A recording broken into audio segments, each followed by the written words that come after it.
আপনি যদি একজন বার্সেলোনা ফ্যান হয়ে থাকেন, আপনার খুশি লাগারই কথা। কারণ নেক্সট ম্যাচে জাভি Alonso will get sack.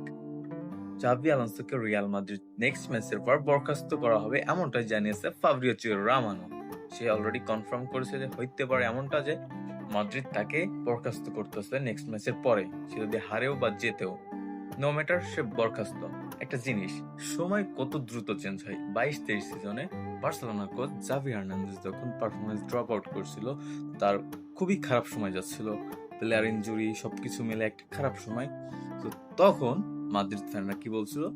Xavi এস্টে, Xavi এস্টে, Xavi এস্টে, we need more entertainment. Xavi তুমি থেকে যাও, আমরা আরো কমেডি দেখতে চাই। তো 2.5 বছর পার হয়ে এখন সিজনের মাঝখানে, সিজনের শুরু থেকে জাভি আলোনসোকে বায়ার লিভারকুসেন থেকে মাদ্রিদ হায়ার করে আনে, ঢাক ঢোল পিটাইয়া একদম বলা হচ্ছিল যে নতুন প্রজন্মের কোচ, ভীষণ গেম চেঞ্জার, সে লিগ কাপ পাবে, লা লিগা কাপ পাবে, ইউরোপ কাপ পাবে। সে বার্সেলোনাকে দেখাবে কিভাবে ফুটবল খেলতে হয়। 6 মাস যেতে না যেতেই সবকিছু ধুলোয় মিশে গেছে, সবকিছু উল্টা হয়ে গেছে।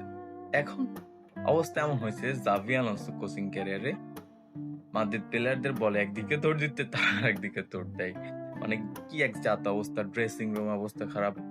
এখন লাস্ট ম্যাচ যে সিটির সাথে ছিল সেটা হারছে, এর আগে সেল্তা ভিগোর সাথে ম্যাচ হারছে 2-0-তে।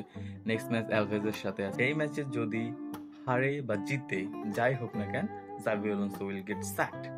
এখন আমরা বার্সেলোনা ফ্যান বলতেছি, জাভি তুমি যেও না, জাভি এস্টে, জাভি এস্টে তুমি থেকে যাও। We need more entertainment. Xavi এস্টে, Xavi এস্টে, আমরা আরো কমেডি দেখতে চাই। তুমি থাকলে প্রতি সপ্তাহে অন্তত 2টা করে আমরা এখন কমেডি দেখতে পারতেছি, এটা আমাদের জন্য শান্তি। বিকজ আমাদের অনেক কিছু সহ্য করা লাগছে যখন জাভি হার্নান্দেজের পারফরমেন্স ড্রপ আউট ছিল। সো আমি আবারও বলতেছি, জাভি এস্টে, জাভি এস্টে।